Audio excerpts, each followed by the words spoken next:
Before you look at somebody and talk about what they do and how they act, ask yourself why.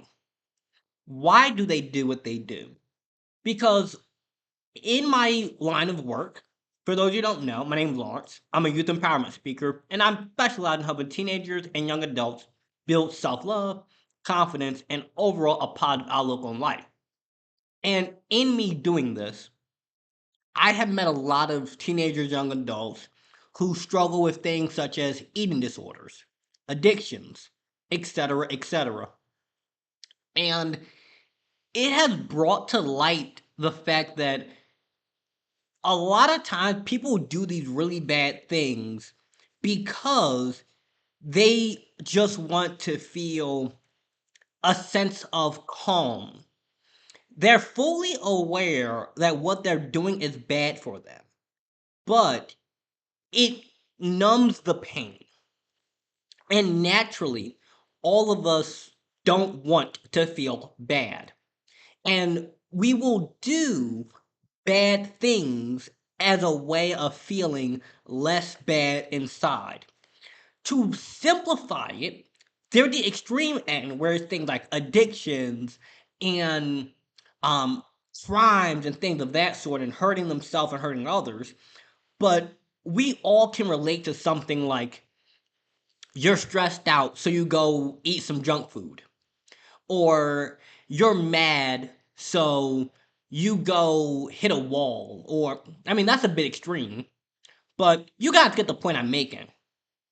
So before you look at somebody and talk about what they're doing and, oh, look how they're acting. Oh, they're an addict. Oh, they're this. Oh, they're crazy. Oh, this. Oh, that. Ask yourself, well, why are they like that?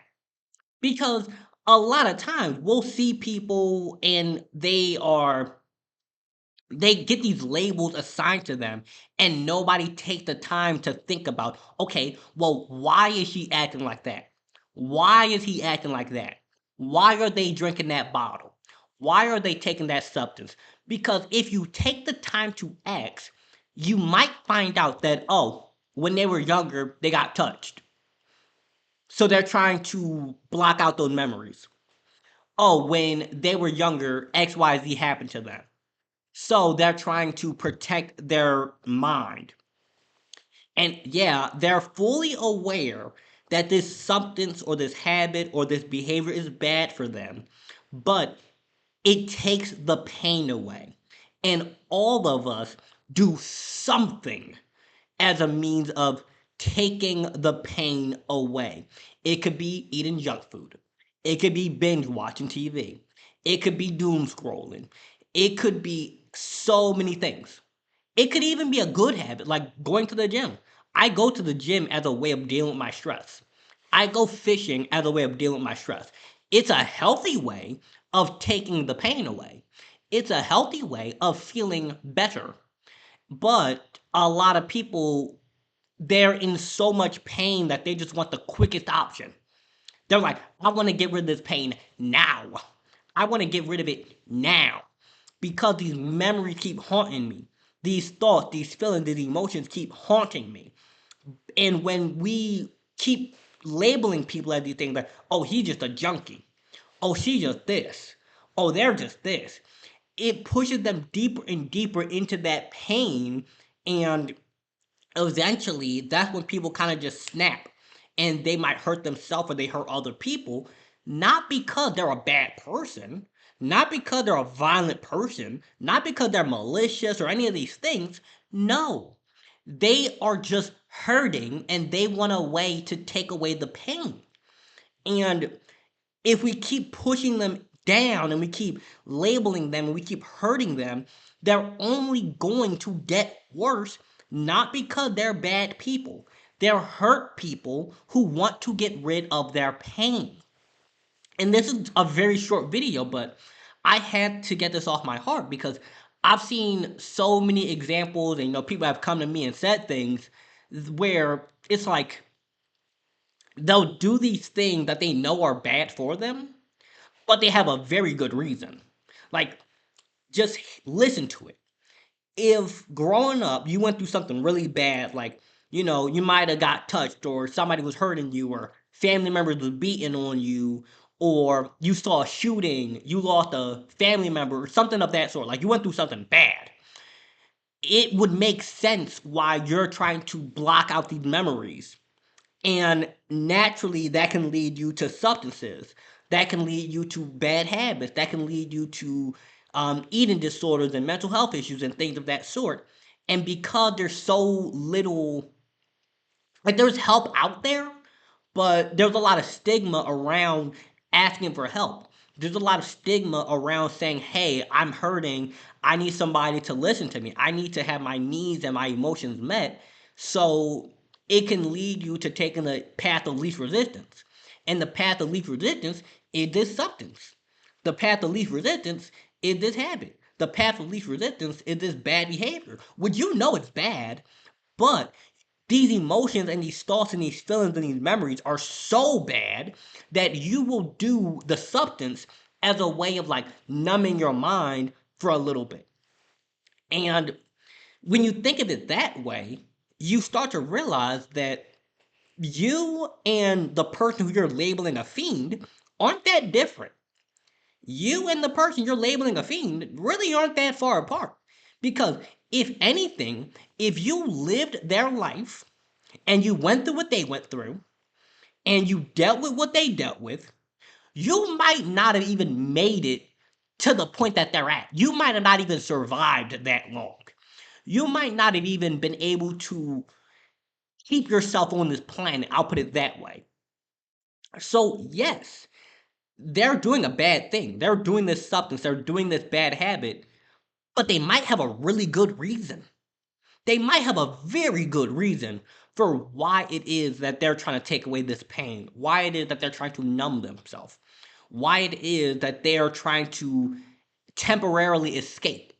And who are we to say, oh, they're bad, they're evil, they're this, they're that? Who are we to say that? Because at the end of the day, they're human, you're human. Yes, they may be on a certain substance. Yes, they may have this habit, but you're not perfect either. I'm not perfect either. Neither one of us are walking on water. Neither one of us are God, so we shouldn't be out here judging people like we are. Neither one of us are saints or the Pope. Last time I checked, I'm not Mother Teresa, neither are you. So we can't be walking around here on no high horse. Yeah, you might have never touched a substance a day in your life. Yeah, you might have never did the thing that they're doing a day in your life. But I know perfectly well you ate junk food before. I know perfectly well you drank some soda before. I know perfectly well you did something that was unhealthy or bad or negative, knowing full well that it's bad or negative or unhealthy, but you did it anyway. So, by that rationale, you're not that far from that person. So, I just had to get this off my heart. I had to get it off my heart and let people know that if you're a teen or young adult, or maybe you're, older in age, and you're having this, trouble with, let's say, it might be the alcohol, it might be the substances, it might be whatever. Help is available. Now, I'm not no mental health counselor. I'm not, any of that. There are things available. There's Alcoholics Anonymous, there's Narcotics Anonymous. There are therapists, there are counselors, there are resources available, both in person and online. Help is available. And you are not broken. You are not torn apart. You are not any of the things that the world calls you. You are a human. You matter. You are a child of God, whatever that means to you. You are worthy. You are lovable. Things happen to you, but those things do not have to define you. Because no matter what it is that you did, no matter if you're on that needle, no matter if you're on that alcohol, no matter what it is that you're doing, no matter if it's an eating disorder, no matter what you're going through and what has happened to you, it can get better. I know that's cliche, I know that's something that is overly used.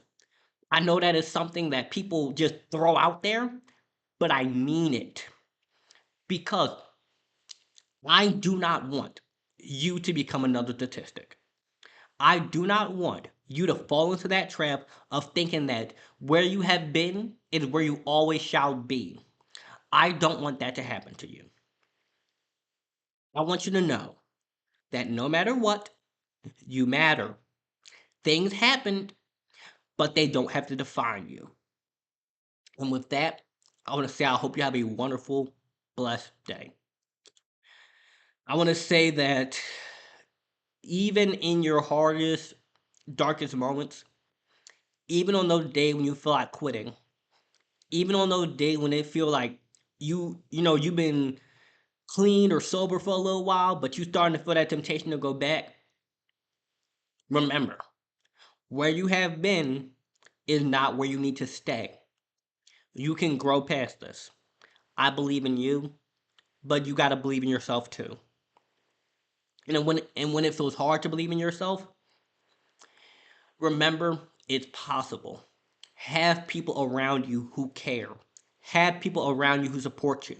Have people around you who let you know that yes, you may have trouble with this habit, you may have trouble with this substance, but that does not define you. You are lovable. The help is available, and go out there, get it. I believe in you, believe in yourself, make yourself proud, and remember, I'm looking forward to seeing you in the next one. Have a good day.